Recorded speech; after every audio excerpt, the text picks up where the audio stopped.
doctora Rosa Pino, pediatra internista en el Hospital Sant Jan de Déu.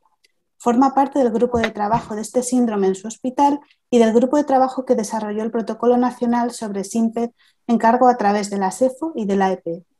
La doctora Rosa Pino nos ofrece una introducción del tema con una visión histórica general a lo largo de este año, repasando aspectos de definición, diagnóstico y discusión de la literatura.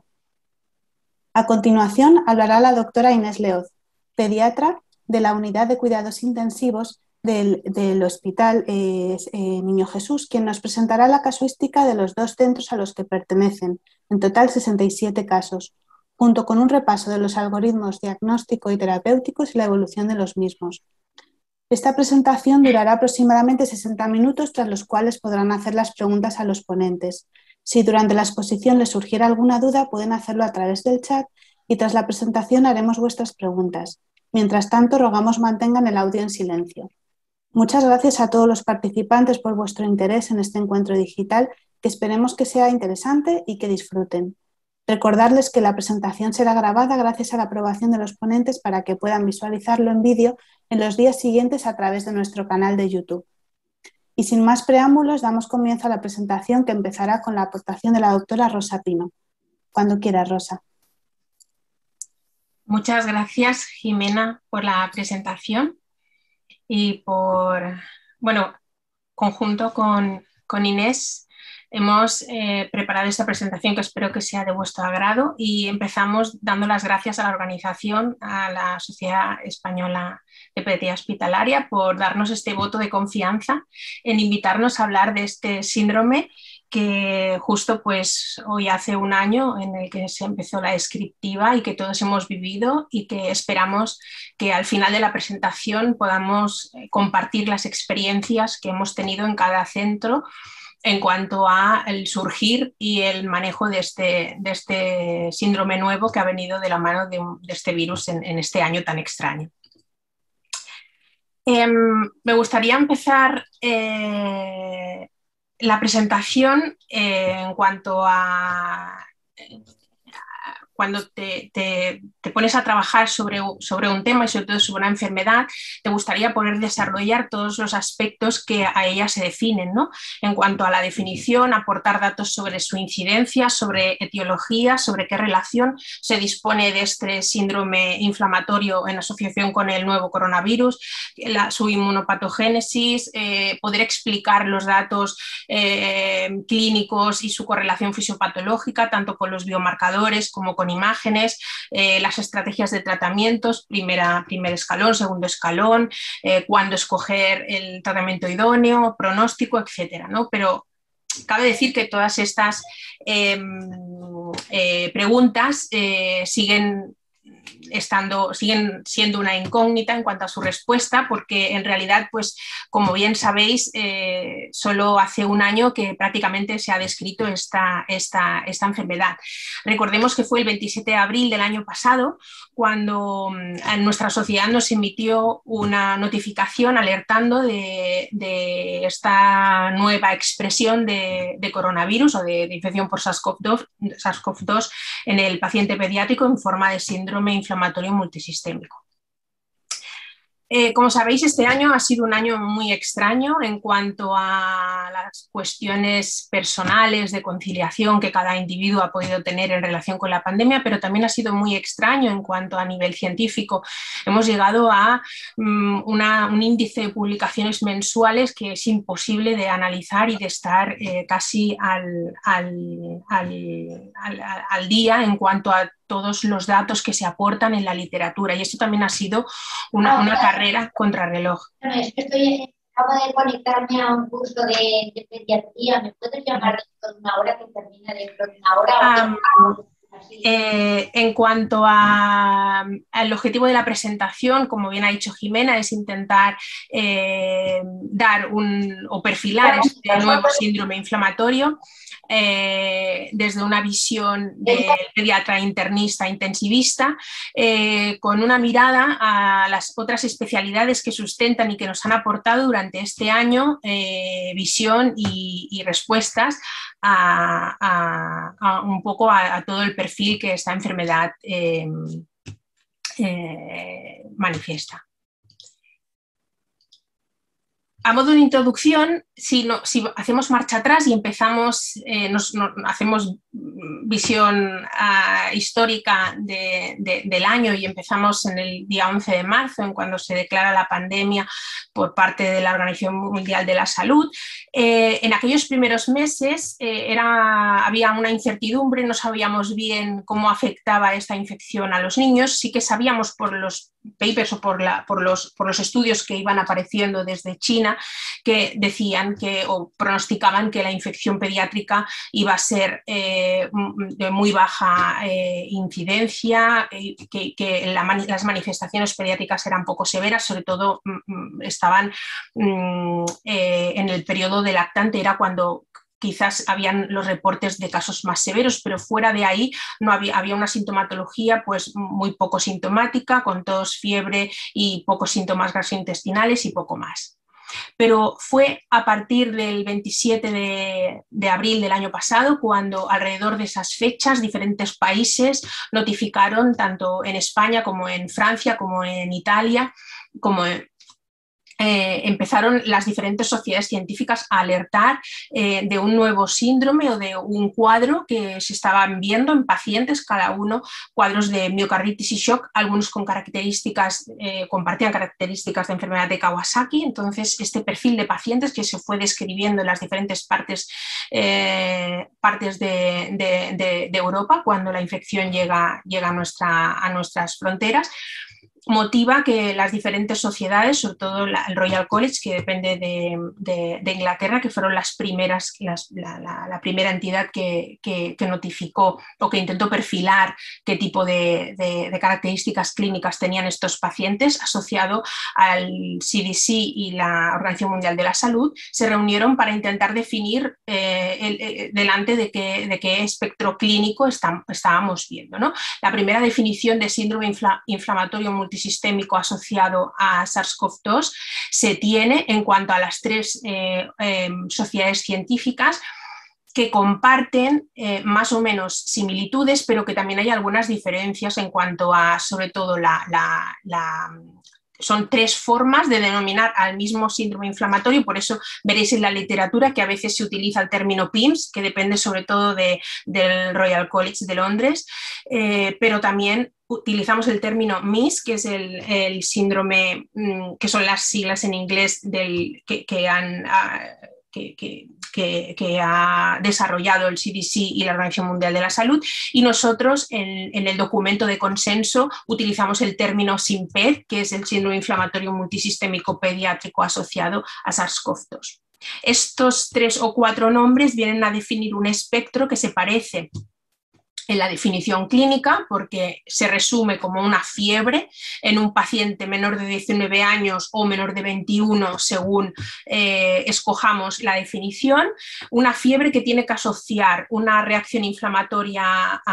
en valores elevados de marcadores de inflamación en analítica y que clínicamente se presenta como afectación con afectación mucocutánea, con existencia de hipotensión o shock, con una disfunción miocárdica, con alteración de pruebas de coagulación y con síntomas gastrointestinales. Pues bien, nosotros, después de la descripción preliminar que se hizo, ¿qué vivencia tuvimos, ¿no? ¿Cómo estábamos viviendo? Nosotros en esa época, en el hospital, teníamos 2 áreas pediátricas, un área COVID y un área no COVID, en la que de forma esporádica, el 9 de abril, vimos una paciente de 18 meses que cumplía criterios de enfermedad de Kawasaki completa y que desgraciadamente pues, realizó la complicación que es un aneurisma coronario, pero bueno, no nos llamó la atención la enfermedad de Kawasaki como pudiésemos haber visto en otros años. Fue el 15 y 16 de abril cuando estas 2 pacientes, de las cuales Mariona seguramente se acordará porque fue una de las primeras pacientes que estaban en el área COVID, porque resulta que estas pacientes sí, una de ellas tenía PCR en aspirado nasofaringio positivo a SARS-CoV-2 y la otra paciente era un contacto estrecho de un caso, ¿no? Que era en este caso su madre. Entonces estas dos niñas tuvieron una clínica de expresión que no era la clínica habitual que estábamos acostumbrados a recoger del COVID-19. Era una clínica cutánea con conjuntivitis que recordaba más a un Kawasaki incompleto. Se fueron sumando este perfil de paciente un poquito más tarde, un paciente de 7 años y otro de 3 que también catalogamos de enfermedad de Kawasaki, a los que ya les pedimos, en ese momento ya podíamos solicitar serologías y tuvimos pruebas serológicas positivas. Uno de ellos, de los pacientes, presentó PCR de SARS-CoV-2 en heces, que fue también motivo de poder relacionar la infección con la enfermedad de Kawasaki que estaba eclosionando en ese momento.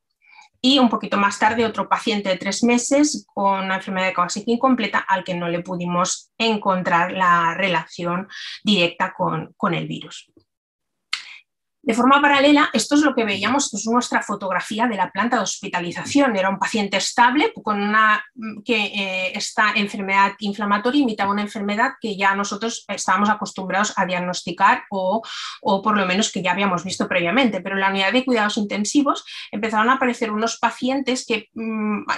este caso una paciente de 11 años, que ingresó por un shock séptico de origen abdominal en el que se evaluaba imagen y no se encontraba foco, pero que presentaba rasgos de enfermedad de Kawasaki-like, sobre todo con afectación conjuntival y mucocutánea, en la que una paciente grave que necesitó soporte con ventilación, soporte inotrópico, y que en este caso esta paciente, al resultar PCR nasofaringia positiva, ese era el principio de la pandemia, no se sabía muy bien si la relación del virus era una relación causal directa por la infección o una consecuencia de la inflamación, se trató con los antivirales que disponíamos en ese momento,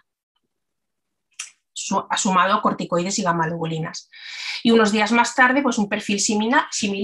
una niña de 2 años y 5 meses, también más chiquitita, con un shock séptico o una sospecha de shock tóxico, con clínica gastrointestinal y neurológica, también necesitó con criterios de ventilación mecánica y uso de inotrópicos por inestabilidad hemodinámica. Tratamos con corticoides y gamma-globulinas y esta niña sí que es una de las que dentro de la cohorte ha presentado un aneurisma coronario. Pues bien, la misma vivencia que estábamos teniendo nosotros a nivel particular en la planta, las diferentes series tanto de Londres como la de Bérgamo en Italia, como la de Pouletti en Francia y la nuestra que publicamos un poquito más tarde, se dedicaban a perfilar este tipo de pacientes. Esta es nuestra serie de 12 pacientes. Nosotros vimos 12 pacientes con criterios de enfermedad de Kawasaki en 2 meses, cuando habitualmente vemos 12 pacientes prácticamente en un año. De estos 12 pacientes con enfermedad de Kawasaki, 6 los pudimos relacionar directamente con el coronavirus y 6 no los pudimos relacionar con el coronavirus. Sí que vimos que comparando estas dos cohortes, los pacientes que relacionamos con coronavirus presentaban una clínica un poco atípica de lo que estábamos acostumbrados a diagnosticar o a perfilar en el Kawasaki, que eran pacientes mayores, tenían una clínica más frecuentemente incompleta que completa, presentaban más clínica gastrointestinal y neurológica, dos órganos que de forma habitual, la neurológica sí, pero la gastrointestinal en series de Kawasaki el debut suele ser de un 30%. Mucha clínica gastrointestinal y neurológica, mayor elevación de reactantes de fase aguda y sobre todo presentaban en analítica un signo diferencial que era una plaquetopenia y una linfopenia. Bien,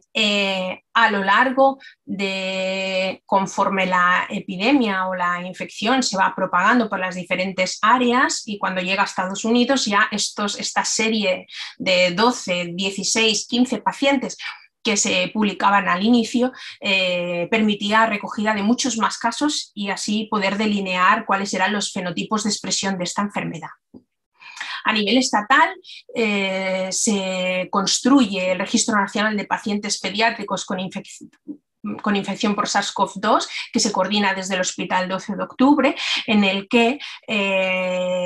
también se recogen este tipo de, o este fenotipo, esa presentación inflamatoria relacionada con el SARS-CoV-2 y que motiva una publicación que se hace aquí referenciada, y que en la actualidad está pendiente de una segunda publicación en la que aproximadamente se tienen un total de 127 pacientes, que son un 19% de los pacientes hospitalizados. Bien, pues van pasando los meses, vamos delineando poco a poco con todos los casos, el aporte del día a día de la clínica más los reportes en la literatura. Se reúnen durante un verano muy intenso diferentes disciplinas para intentar convertir toda esta información en guías que sean más de uso práctico en la práctica clínica, como la de Canadá, como nuestro documento, que fue producto de un verano intenso, de muchísimos, coordinado por el doctor García Salido y el doctor Tagarro, y hasta acabar en la Guía Americana de Reumatología, que después desarrollaremos, Inés desarrollará en conjunto con su presentación, y es un poco en la que nos basaremos para hacer las recomendaciones de diagnóstico y de tratamiento. Pues bien, vamos a hacer... no podemos continuar hablando del síndrome inflamatorio multisistémico si no hacemos una pequeña parada y recordamos al doctor Kawasaki, que es el que veis aquí en pantalla. El doctor Kawasaki, desgraciadamente, nos dejó justo en el verano pasado, y dejaba aquí las citas del origen de su recogida clínica cuando él tuvo la descripción o describió una serie de pacientes que para él, bajo su visión, no tenían un diagnóstico o no encajaban en los diagnósticos que en aquella época, que era 1967, los diagnósticos que había en aquella época, sus pacientes no encajaban con esos diagnósticos, y entonces él hizo esta descriptiva muy minuciosa de este tipo de pacientes, y después, posteriormente, cuando se presentó en los foros médicos, acabó pues llevando esta enfermedad su nombre, ¿no? ¿Y qué conocemos? Bueno, esto ya lo sabemos todos, ¿no? La enfermedad de Kawasaki. ¿Qué es la enfermedad de Kawasaki? Es una vasculitis sistémica de mediano y pequeño vaso asociada a un síndrome mucocutáneo. La etiopatogenia es todavía desconocida. Se postula que sería una respuesta inmune patológica ante uno o varios factores ambientales o infecciosos en unos individuos genéticamente predispuestos. Han sido muchos los virus los que han intentado en la literatura hacerle responsable como disparador o como gatillador de este síndrome postinfeccioso. Tanto como que la enfermedad de Kawasaki y el coronavirus ya habían estado asociados antes en la pandemia con otro serotipo de coronavirus. El coronavirus, sabéis que hay 4 serotipos que producen enfermedad respiratoria o catarro común, y los otros 3, dentro de donde se incluye el SARS-CoV-2, producen insuficiencia respiratoria, y son los que han sido motivo de pandemia o de epidemia en diferentes años. Pues bien, en el 2005, el NL63, que es un tipo de catarro, de coronavirus que produce un catarro, se asoció a enfermedad de Kawasaki. Pero bueno, no fue ni un año después en la que ya habían papers que salían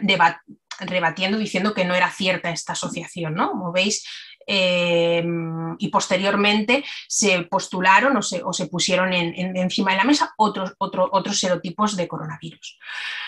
Pues si ya no teníamos suficiente con que otros coronavirus podían producir la enfermedad de Kawasaki, aquí aportamos un poco un fenotipo de enfermedad de Kawasaki, una forma de expresión en algunos pacientes de enfermedad de Kawasaki poco conocida porque es poco frecuente, que sería la forma de shock, la enfermedad de Kawasaki en forma de shock, que fue delineada en el 2009, y que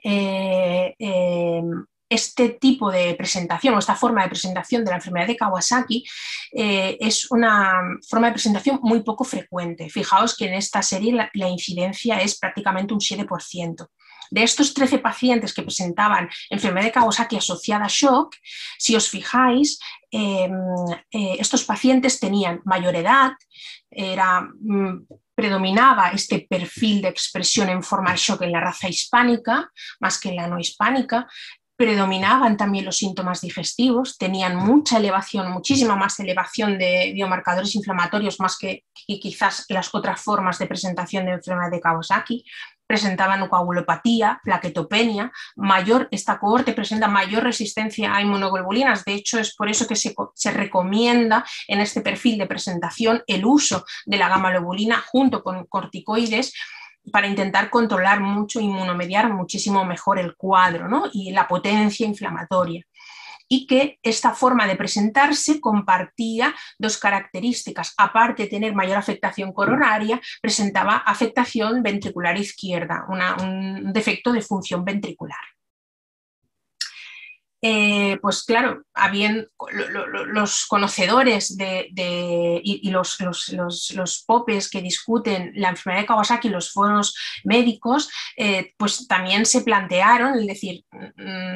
bueno, es que esta enfermedad inflamatoria que estamos describiendo es una cosa de ahora o existía anteriormente, ¿no? Esta discusión que nosotros hemos tenido en la práctica clínica también se ha llevado a los foros de discusión científico y también a la literatura. ¿Vale? Un poco para conocer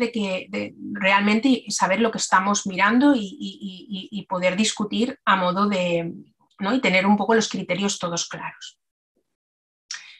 Pues si fuese poco, la enfermedad de Kawasaki también se puede presentar de forma atípica. Las formas atípicas de presentación del Kawasaki son en forma de, fijaos, esto es un resumen de las comunicaciones orales del Congreso Europeo que sucedió hace unos meses. Y como resumen, formas atípicas de presentación de Kawasaki: Kawasaki recurrente, Kawasaki con shock, Kawasaki en adolescentes y adultos, esto ya está descrito, Kawasaki con activación macrofágica, con insuficiencia renal, postinfeccioso, posinfecciones raras, como en este caso un reporte de postleptospirosis. Pues bien, ¿y qué sucede? ¿Qué sucede? Que cuando un virus desconocido que emite una enfermedad de etiopatogenia desconocida y con presentaciones clínicas variadas y atípicas, esto ya es un caos, ¿no? Un caos en el sentido de discusión y de tener siempre preguntas y tener que discutir a modo de individualizar las decisiones. El primer caso de enfermedad de Kawasaki, la literatura asociada a infección por SARS-CoV-2 se reportó en abril del 2020. Posteriormente ha habido un aumento de la incidencia de este patrón inflamatorio en niños en diferentes partes, pero este patrón de presentación de enfermedad de Kawasaki, comparándola con la enfermedad de Kawasaki histórica, hace que este perfil de pacientes que eran mayores, con más afectación cardiovascular y shock, con más afectación gastrointestinal y que con más linfopenia y plaquetopenia, unas ciertas características diferenciales con la enfermedad de Kawasaki histórica, hacen que se motiva a hablar de un síndrome inflamatorio multisistémico asociado a coronavirus durante la pandemia. Por lo tanto,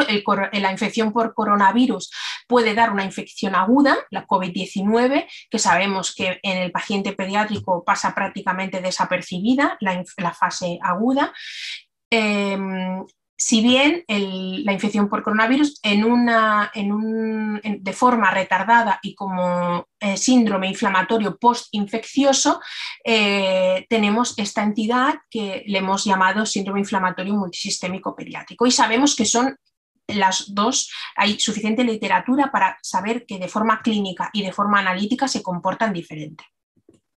Si bien cuando entramos dentro de los fenotipos que hay, que se describen como formas de presentación de este síndrome inflamatorio multisistémico, que siempre suele aparecer entre 2 y 4 semanas después de una infección por coronavirus, teniendo el fenotipo shock, miocarditis, fenotipo Kawasaki o fenotipo síndrome febril inflamatorio, no sabemos muy bien no sabemos todavía si son iguales o diferentes de la enfermedad de Kawasaki clásica que hemos conocido hasta ahora. Pues en esta lucha se encuentra toda la literatura en conocer si el MISC versus Kawasaki, en conocer las formas de presentación, las características diferenciales, no solo clínicas, sino también analíticas y muchísimo en estudios mucho más complejos de firmas y de perfil de citocinas, es lo que se está intentando delinear. Y hay artículos que los diferencian o que encuentran muchas diferencias entre estos dos tipos de entidades, y otros artículos con una visión mucho más próxima que los intentan aproximar e intentan como meterlos debajo del mismo paraguas, porque de la mano vendrán poder definir ambas dos entidades y poder descubrir de forma fiel su fisiopatología y su etiopatogenia. Por lo tanto, cuando identificamos al MISC, tenemos que saber que podemos identificarlo en diferentes formas o en diferentes formas clínicas de expresión. Tendremos un fenotipo Kawasaki que, como hemos dicho, difiere de la enfermedad de Kawasaki clásica en cuanto a que estos perfiles de pacientes los tenemos más plaquetopénicos, más linfopénicos y con un perfil de miocarditis y shock diferente de la enfermedad de Kawasaki clásica. Tenemos un fenotipo shock que se da clásicamente o básicamente en el adolescente o en el paciente un poquito mayor, que característicamente debuta con shock y sepsis de origen abdominal, con un cuadro de miocarditis y shock en el que también se encuentra linfopenia, plaquetopenia o elevación de biomarcadores. Y debajo de esta mirada intentaremos ver si en los siguientes, a partir de ahora, en los siguientes estudios, cuando se diseñen, se necesitan muchísimos más estudios para intentar conocer este síndrome hiperinflamatorio sistémico, qué diferencias y qué similitudes tiene con los síndromes hiperinflamatorios sistémicos posinfecciosos que ya veníamos conociendo hasta la fecha. Dos cosas rápidas antes de dar paso a Inés. No voy a entrar en la infección por el coronavirus ni en su base más infecciosa, pero sí que es imperativo entender que cuando se tiene contacto por el virus, hay una primera fase aguda que dura unos 10 días aproximadamente, en la que si se tiene una respuesta inmunológica normal, existe una curación, y si existe una base inmunológica con algún defecto o una predisposición genética, podemos desencadenar una respuesta posinfecciosa que lleve a la presentación clínica de la que es motivo hoy la reunión. ¿Qué relación tiene el SARS-CoV-2 con el MISC? Pues sabemos que en las diferentes series existe una exposición a la infección confirmada por el virus entre 7 días y varios meses después de la infección. Sabemos que cuando las series que hemos descrito analizan la presencia de virus nasofaríngeo, de virus en nasofaringe, los datos o la detección es muy baja, es en series entre un 10 y un 40%. Pero también sabemos y ponemos encima de la mesa que se desconoce cuál es el patrón de respuesta inmune a medio o largo plazo de estos anticuerpos, por lo tanto, no sería extraño que a lo mejor nos encontrásemos serologías negativas que a lo mejor sí que implican que ha sido un organismo que ha pasado la infección y que ese organismo tiene inmunidad celular, pero no humoral circulante. Estudios más complejos, y existen muchísimos estudios complejos que están intentando dilucidar cuáles son las firmas a nivel inmunológico y a nivel de expresión de interleuquinas para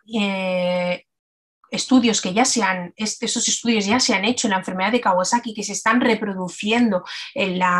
el síndrome inflamatorio multisistémico, para ver si existen similitudes o existen diferencias y poder intentar predecir o a ver si discriminan entre infección por COVID-19, Kawasaki y síndrome inflamatorio multisistémico. Os dejo este artículo que se ha hecho desde mi hospital al respecto.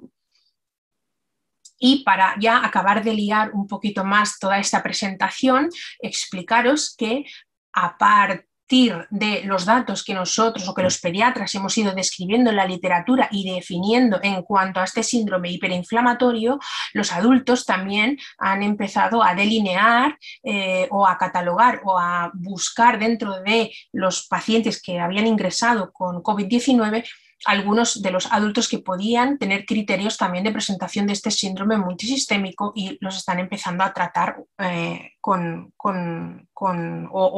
tratar y a estudiar con otra mirada mucho más inflamatoria. Y sin más, voy a dar paso a Inés para que os acabe de explicar la sesión y tendremos luego oportunidad de compartir y discutir casos. Se ve, ¿no? A ver, ahora. Bueno, buenas tardes a todos. Como ha dicho Rosa y Jimena, os voy a presentar un poco las experiencias de ambos centros y dar unas pinceladas sobre el tratamiento, sobre lo que hay sobre el tratamiento, los algoritmos de diagnóstico y tratamiento y un poquito la evolución de estos pacientes. En cuanto a la experiencia clínica, estos son los datos de ambos hospitales, del Sant Joan y del nuestro. En los dos hospitales, el primer caso se describió en abril, me parece que Rosa ha dicho que su primer paciente fue el 8 de abril, nosotros creo que fue el 10.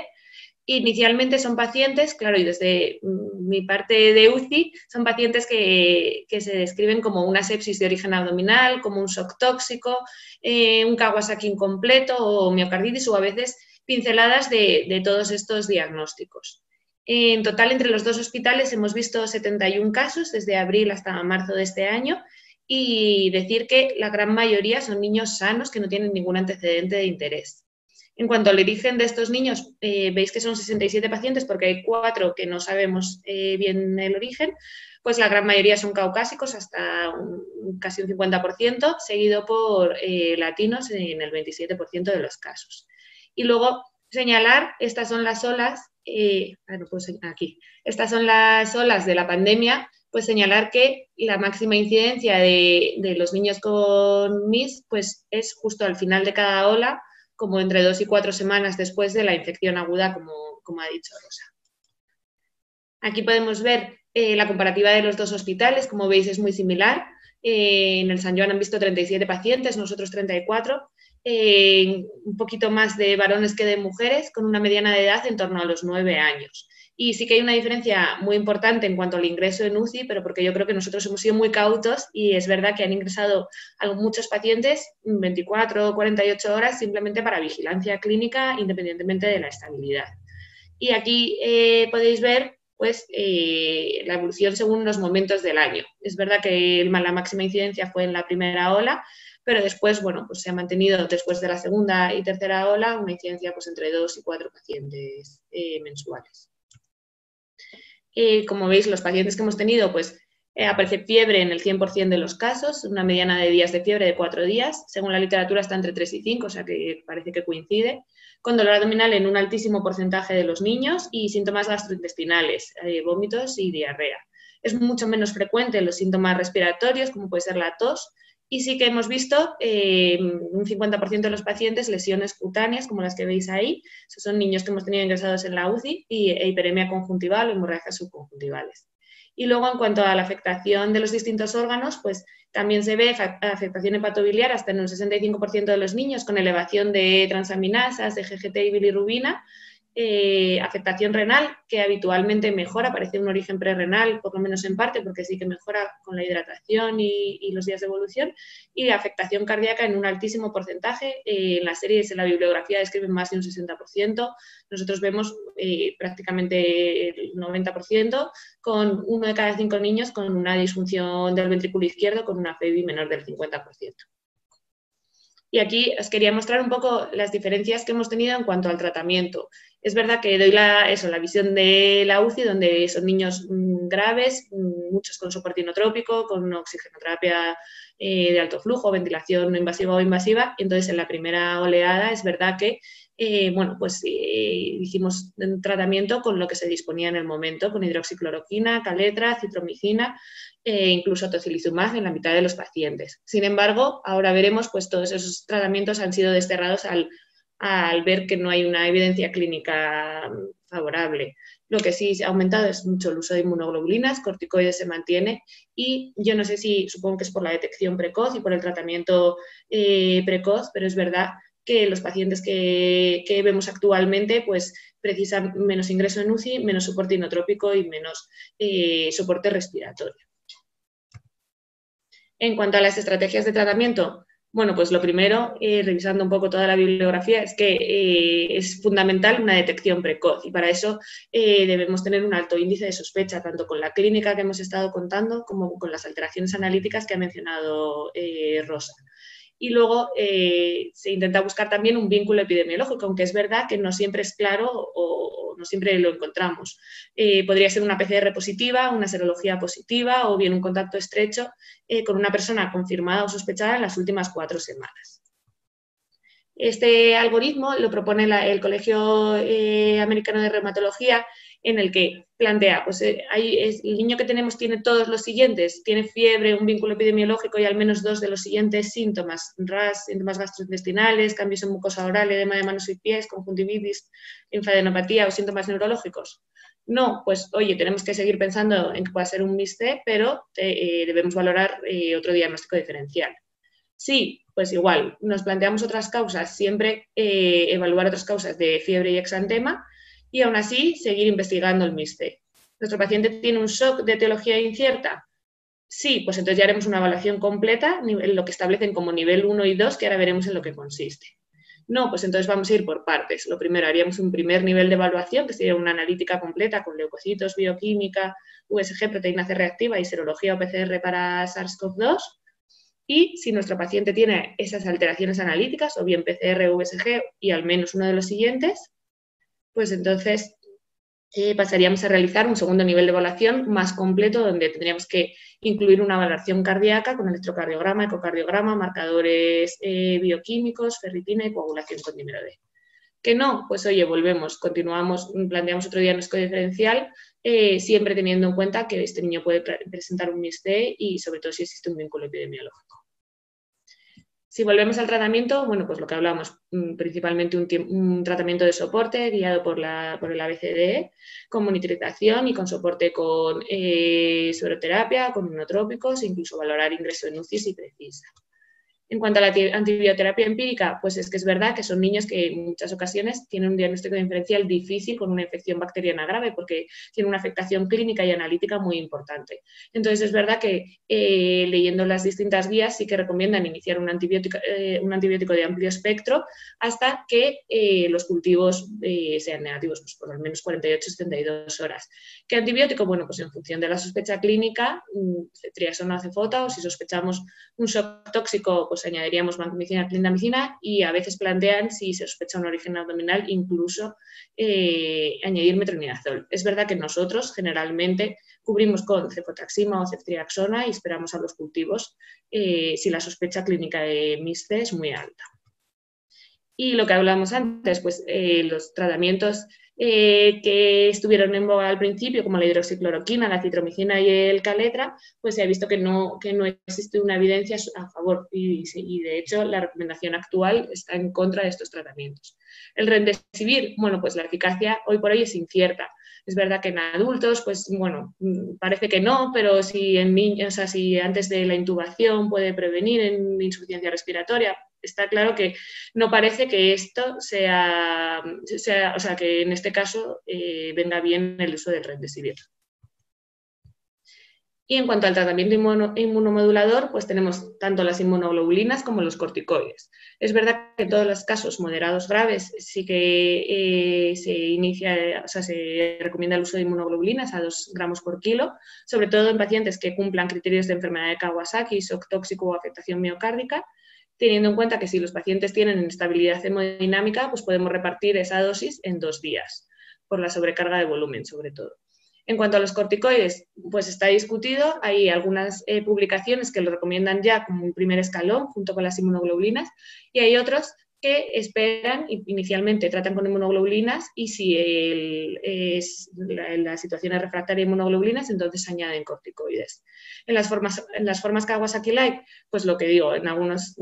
publicaciones desde el principio los ponen y en otros simplemente si hay alto riesgo de resistencia a esas inmunoglobulinas. Pues niños, varones, menores de 12 meses, con una PCR alta, con trombopenia, elevación de AST, neutrofilia o hiponatremia. Es verdad que es muy fácil, entre comillas, que los niños con un síndrome inflamatorio multisistémico cumplan alguno de estos criterios. ¿vale? Y luego en formas graves, en uso refractario que precise altas dosis de vasopresores, una sospecha de hemofagocítico, podríamos plantear también los megabolos de corticoides. Esta publicación que ha salido recientemente de Uldali compara el uso de inmunoglobulinas versus el uso de inmunoglobulinas con corticoides de inicio. Y lo que se ve es que sí que la combinación de los dos tratamientos disminuye la recurrencia de la fiebre en los primeros 7 días, la persistencia de fiebre en las primeras 48 horas, la necesidad de vasopresores, de ingreso en UCI y la necesidad de un tratamiento inmunomodulador de segunda línea, como puede ser el anakinra, ¿vale? El anakinra es verdad que se ha quedado como una segunda línea de tratamiento indicado en caso de síndrome inflamatorio refractario a corticoides e inmunoglobulinas, es decir, cuando persiste la inflamación 36-48 horas después de la primera línea de tratamiento. Y el tocilizumab, que en un principio sí que se usó, por lo menos nosotros lo usamos, pues ahora mismo el balance riesgo-beneficio va a ser desfavorable en pediatría. Los estudios que hay en adultos tampoco han visto un claro beneficio, hay algunos que dicen que sí, otros que dicen que no, y es un tratamiento caro y sobre todo con un efecto inmunosupresor duradero que puede tener un riesgo importante. Y por último, hablando de la aspirina y de la heparina, bueno, pues la aspirina, tomando los datos que conocemos de la enfermedad de Kawasaki, pues sí que estaría indicada en pacientes que cumplan criterios de enfermedad de Kawasaki o pacientes con trombocitosis, que en algunas publicaciones pone más de 450.000, en otras más de 700.000 plaquetas. En caso de síndrome inflamatorio grave o la presencia de aneurismas.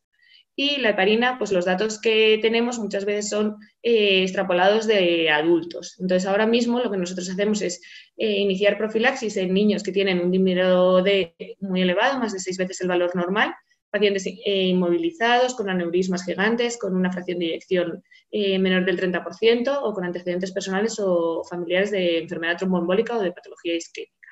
Y como tratamiento, siempre que exista una trombosis documentada, y en algunos sitios, si tienes una disfunción del ventrículo izquierdo muy importante, menor del 30-35% o aneurismas, también recomienda la heparina como tratamiento.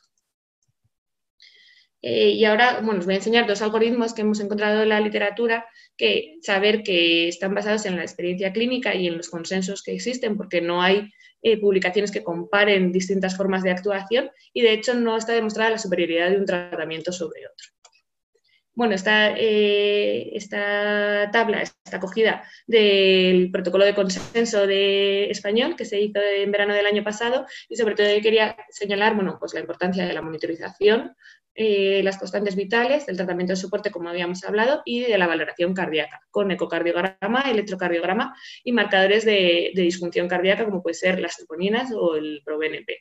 En principio, deberíamos hacer un ecocardiograma al ingreso, valorarlo en 1 o 2 semanas, repetirlo, y el electrocardiograma y los marcadores cada 72 horas, a no ser que estén alterados, que entonces valoraríamos hacerlo con más frecuencia. Y luego también es importante saber que estos niños, bueno, pues aunque en el momento inicial estén estables, pues son potencialmente graves. Entonces, si hay un empeoramiento o una ausencia de mejoría en las siguientes 8 horas o aparece una dificultad respiratoria que requiere un soporte mayor o unas gafas nasales, inestabilidad hemodinámica, disfunción orgánica o alteración de nivel de conciencia, deberíamos plantear un traslado a una UCI o por lo menos a un centro que disponga de una UCI. Este algoritmo que os voy a presentar es también del Colegio Americano de Reumatología, donde plantea, tenemos un paciente hospitalizado con un síndrome inflamatorio multisistémico con shock o enfermedad vital. Sí, pues entonces directamente iniciaríamos inmunoglobulinas y corticoides. Enfermedad refractaria, definida como todavía afectación vital importante o persistencia de la fiebre después de 36 horas, pues o intensificamos los corticoides con megabolos a 10-30 miligramos por kilo, o bien iríamos a la anakinra. En cambio, en caso de no tener un shock o enfermedad vital, pues únicamente usaríamos inmunoglobulinas. Y ya si estamos ante una enfermedad refractaria, pasaríamos al uso de corticoides o anakinra. Y en cambio que es del Children's Hospital de Nueva York, pues directamente pone inmunoglobulinas a todos los pacientes y corticoides a todos los pacientes. Lo que difiere es la dosis de corticoides en función de la gravedad clínica. El BIS es una escala que lo que determina es la necesidad de inotrópicos que tienen los pacientes. Entonces, en pacientes con una clínica leve, que no requieren soporte vasoactivo, que no requieren soporte respiratorio o es mínimo y que no tiene mucho daño orgánico, pues solo pondríamos corticoides a 2 miligramos por kilo. Ahora, si ya estamos entre una enfermedad moderada o severa, pues entonces empezamos a escalar dosis de corticoides. Ellos diferencian entre la metilprednisolona 10 miligramos por kilo seguido de 2 miligramos kilo día o entre 20 y 30 miligramos kilo día. Es verdad que, bueno, hablando con Rosa, ellos sí que plantean el uso de megabolos de corticoides sin diferenciar entre 10 y 30 miligramos kilo día. Y en cuanto a los predictores de gravedad de la enfermedad, bueno, pues saber que es una enfermedad que inicialmente se manifiesta, eso pues es potencialmente grave, con un 70% de niños que ingresan en UCI, un 60% de niños con shock, un alto porcentaje de soporte vasoactivo respiratorio, hasta un 20% de uso de ventilación mecánica, pero con una mortalidad muy baja, menor del 2%. Este artículo intenta demostrar si existen o no factores relacionados con una enfermedad potencialmente grave y analiza hasta 1.080 pacientes desde marzo a octubre del año pasado. Y entonces establece unos predictores de disfunción cardíaca, shock e ingreso en UCI, como son una edad superior, una edad por encima de 5 años, la raza negra, aunque no tiene claro si es por la raza negra en sí o por el nivel socioeconómico asociado, la presencia de dificultad respiratoria o dolor abdominal en urgencias, el aumento de la troponina, el BNP-proBNP, igual que la PCR, el dímero D y la ferritina, y la elevación de IL-6, la trombopenia o la linfopenia, también asociadas al shock y al ingreso en UCI. Y además establece algunos factores predictores de anomalías coronarias, como son el sexo masculino, la presencia de lesiones mucocutáneas e inyección conjuntival y la elevación de proBNP y IL-6. Pero es un estudio con limitaciones y entonces nos planteamos si realmente estos son predictores de enfermedad grave o son marcadores de dicha enfermedad, porque no hay una relación en el artículo entre la evolución clínica y el momento de extracción de estos marcadores. Y os quería enseñar este estudio que hicimos en el hospital, el Niño Jesús, en mayo del año pasado, comparando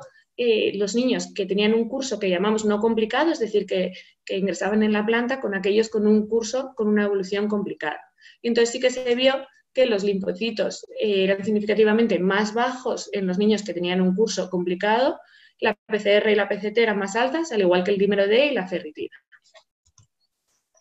Y en cuanto al seguimiento y el pronóstico de estos pacientes, bueno, pues el pronóstico es bueno, es verdad que lo que hemos hablado, un alto porcentaje necesitan ingreso en UCI con una estancia media entre 4 y 7 días, pero la mortalidad es muy baja, en Europa y Estados Unidos inferior a un 2%. Llevamos poco, entonces las secuelas son desconocidas, es verdad que si lees el porcentaje de afectación de las coronarias, pues es muy variable y en algunas series lo describen hasta en un 70%, que me llama la atención, pero muchas veces no persisten a lo largo de los controles sucesivos a la alta hospitalaria. Y, de hecho, la práctica totalidad de los pacientes recuperan la función cardíaca y normalizan los parámetros inflamatorios del corazón.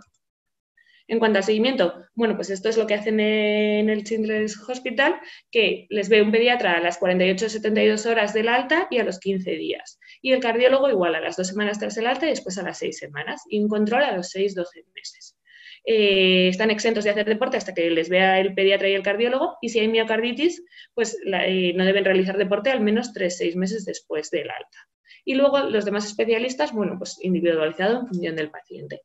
Y eso es un poco lo que hacemos nosotros también en el Niño Jesús. Es verdad que le sigue pediatría, le sigue cardiología y todos los niños que ingresan en la UCI, o prácticamente todos, pues tienen una visita en la consulta post-UCI al mes y medio más o menos del alta. Y ahí es donde hemos visto, estos son datos de febrero, os presento a 18 que hemos visto, donde la principal afectación física después del alta es la debilidad muscular. Continúan con tratamiento farmacológico un 30% de los pacientes, que me parece bastante, y están seguidos por múltiples especialistas. Y luego sí que es verdad que existe una afectación psicológica de todo lo relacionado en torno a la enfermedad y al ingreso, con síntomas depresivos en un paciente, estrés postraumático en 2 y de ansiedad en 5. Un tercio de los pacientes no iban al colegio un mes y medio después, y sí que se vio alteraciones del sueño, hasta 3 empezaron a hacer colecho que no lo hacían. También he de decir que, comparado con los demás pacientes que vemos en la consulta post-UCI, no me parece que haya una diferencia significativa con otros pacientes sanos que ha tenido una enfermedad aguda y que ha requerido un ingreso por gravedad en cuidados intensivos. Y estos son los datos del Sant Joan de Déu, que ellos realizan un control por infectología a las 2 y 8 semanas y luego a los 6 meses, por reumatología igual a las 2 y 8 semanas y en ambos continúan si hay patología asociada, y por cardiología a las 2 y 8 semanas, a los 6 meses y anual, y después a largo plazo si existe afectación cardíaca. Y ellos, de sus 37 pacientes, pues sí que en los adolescentes han visto astenia que se mantenía en la visita de las 8 semanas,